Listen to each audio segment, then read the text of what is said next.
بسم الله الرحمن الرحیم. نن زموږ د علم الصرف اولین 80 نمبر درس دی او تمرین هم پکې شروع کړی. په تمرین کې اول نمبر سوال ویلو چې د اسمع او اکتب او اجتنب پورا د امر ګردان وکړي، نو هغه موږ پورا لیکلو. دویم سوال موږ له راکړی وی لام تاکید او په لام امر کې څه فرق دی. لام تاکید او لام امر کې څه فرق دی؟ لام تاکید څه ته وایي او لام امر څه ته وایي؟ نو ما جواب لیکلی لام تاکید مفتوح وي، زبر وي پې او معنی دا ضرور. لام تاکید مفتوح وي او معنی دا ضرور، او لام امر مکسور وي، زیر وي پې او معنی دا پکار دی چې لکه مثلا ګورئ دا یضربو دی، یضربو، نو د سره لام امر چې ورسره لګي که نه دا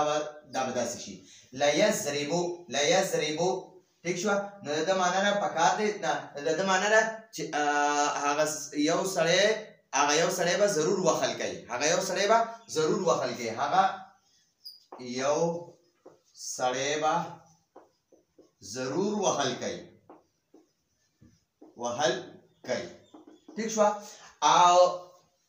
لام امر څه ته وایي؟ لام امر نو دا لام امر مکسور وي، همدقه یضربو ګردان دی، یضربو صیغه ده، هغې سره مې لام امر ولګو، لام تاکید ولګو، او دې یضربو سره به زه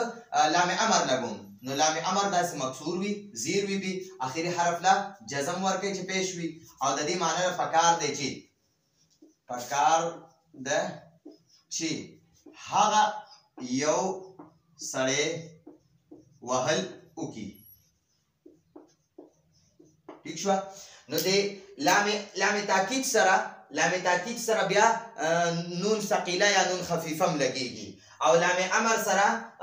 چې کله د دې نه د امر صیغو کې بیا نور زور او تاکید پیدا کوي، نو هغې سره نون ثقیله یا نون خفیفه لګیدی شي. خو د امر په صیغو کې لام تاکید نه لګیږي، د لام تاکید په امر صیغو کې نه لګي، هغه صرف د عام مضارع په صیغو کې لګیږي، او د امر په صیغو کې ورسره لام امر لګیږي. نو په لام تاکید او لام امر کې فرق دا دی چې لام تاکید وګورئ دا مفتوح دی او د دې معنی ده ضرور، ضرور. لام تاکید مفتوح دی، دا هم د صیغې په شروع کې راځي او د دې معنی ده ضرور. او لام امر چې دی دا مکسور وي، زیر وي، او دا هم د صیغې په شروع کې راځي، او دا چې کوم صیغو باندې پیش وي نو هغې له جزم ورکوي، چې کوم صیغو په آخره کې نون اعرابي دی نو هغې نه نون اعرابي غورځوي. او د دې لام امر معنی ده پکار دی چې هغه یو سړی وخل وکړي. نو لام تاکید او لام امر کې دغه فرق دی. اوس موږ له دریم نمبر سوال راکړی حمزه وصل څه ته وایي؟ حمزه وصل څه ته وایي؟ نو حمزه وصل داسې حمزه ته وایي، حمزه وصل داسې حمزه ته وایي چې مخکې حرف سره میلو شي، مخکې حرف سره میلو شي او نه میلی کېږي، خو په لیکلو کې باقي پاتې کېږي. مثلا زه به راته اوس یو مثال درکړم، دا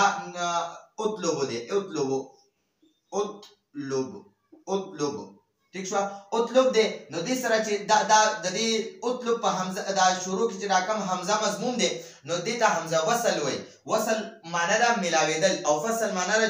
جدا کېدل. نو د وصل دا دلته کې حمزه وصل دې ته وایي چې دا طوا ځان له نه ویلی کېده، ځکه دا ساکن و، نو دې سره مونږ حمزه ولګو، حمزه وصل هم ورسره ولګو. نو دا حمزه وصل چې کله د ده نه مخکې حرکت والا حرف ولګي که نه، لکه فا م ورسره ولګوله، د حمزه نه مخکې فا حرکت والا ولګېده، زبر زیر والا ولګېده، نو د دې حمزه د حرکت په ختم شي خو باقي به پاتې وي، شکل به باقي وي، داسې وګورئ لیکلو کې به باقي پاتې کېږي. نو فطلب معنی ده یعنی نو ته وغواړه، ته طلب وکړه. یا اجتنب دی،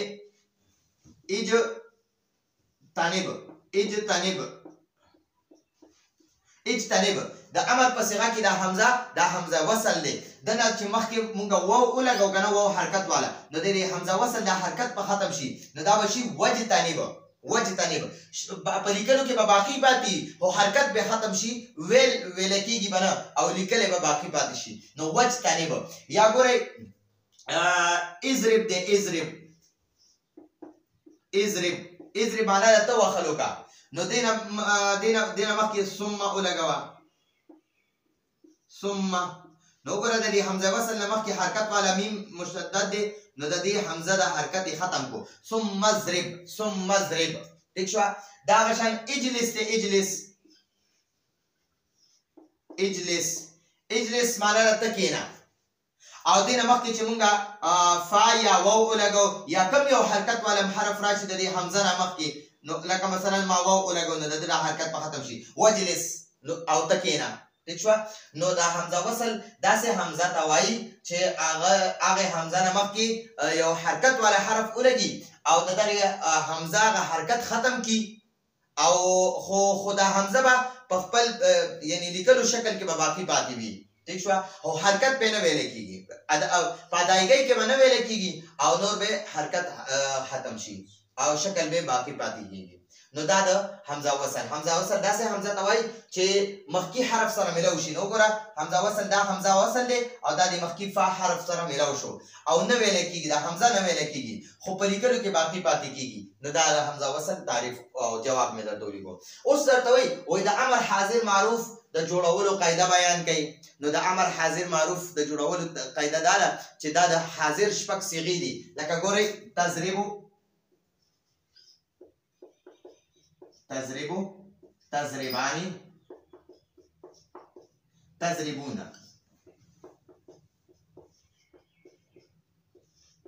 ٹھیک شو بیا د حاضر دا د حاضر مذکر درې صيغې وي اوس د حاضر مؤنث درې صيغې تضربینا تضربانی او تضربنا خدي د دې نه چې کله موږ د امر حاضر معروف صيغې جوړو نو د دې قاعده دا ده چې اول به د علامت مضارع ختمه کی او چې آخري حرف باندې پیش وي نو هغه به ساکن کی ٹھیک شو بیا به شروع کې حمزه ولګي حمزه نو بیا به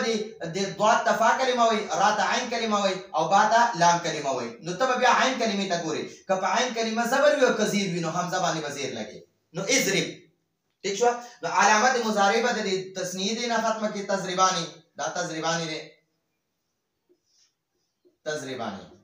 د دې علامت مضارع ختمه کا نون اعرابی دی ختم کا د نون اعرابی اخیری د نونم ته ختم کو او شروع کې مکه حمزه حرکت والا ولګوا کسری والا بیا د تضربون لري د دې موږ د علامت مضارع ختم کو او اخیرا نون اعرابی ختم کو د دې نون اعرابی په ځای کې صرف یو الف لګو او د قاولی صيغه سره چې کوم حمزه لګیدل مکه حمزه وزیر والا بیا ولګي نو اضرب اضربا اضربو د قشان آسان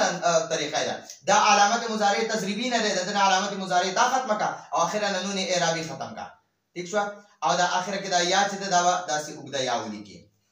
او شروع کې به ما قذیر والا حمزه ولګي بیا تضربان لري او ما علامت مضارع ته ختمه کا نون اعرابی ته ختم کا او زیر والا حمزه ور سره ولیکا تضربنا لري تضربنا نو د دې تضربنا دا جمع مؤنث صيغه ده د دې د نون اعرابی نه لري د نون جمع مؤنث وې دا باندې ختمه دي د دې تضربنا د جمع مؤنث حاضر صيغه نه صرف علامت مضارع ته ختم شي او حمزه ور سره ولګي اضربنا ٹھیک شو نو دا د امر حاضر معروف د جوړولو قاعده وا او دا موږ ډېر په تفصیل سره په قواعدو کې لیکلم دي د دې هغه قاعده م لیکلې ده په لیکلو کې دغه کړي دا هغه پښتو کې موږ ټول لیکل کړي دي چې دا به څنګه جوړیږي نو د امر حاضر معروف صيغه دا د امر حاضر دا د مضارع حاضر صيغه نه جوړیږي د امر حاضر معروف دا صيغه چې دي دا د مضارع حاضر د صيغونه جوړیږي شپږ درې د مذکر حاضر دي او درې د مؤنث حاضر مضارع گردان دي نو د اغه نه با علامت مضارع ختمه کی او اخره کې پیش یا به جزم کې او اخره کې نون اعرابی بیا نون اعرابی وته ختم کی او بیا به عین کلمې ته وګوري کله عین کلمه زبر یا زیر وینو د دې صيغه په شروع کې به حمزه ولګي نو هغه باندې وزیر لګي او کله عین کلمه باندې پیش وینو حمزه باندې به پیش لګي نو دا زمونږ د نن ورځې درس راتلونکي درس پر اجازه غواړو هذا هو المرام والله اعلم بحقيقته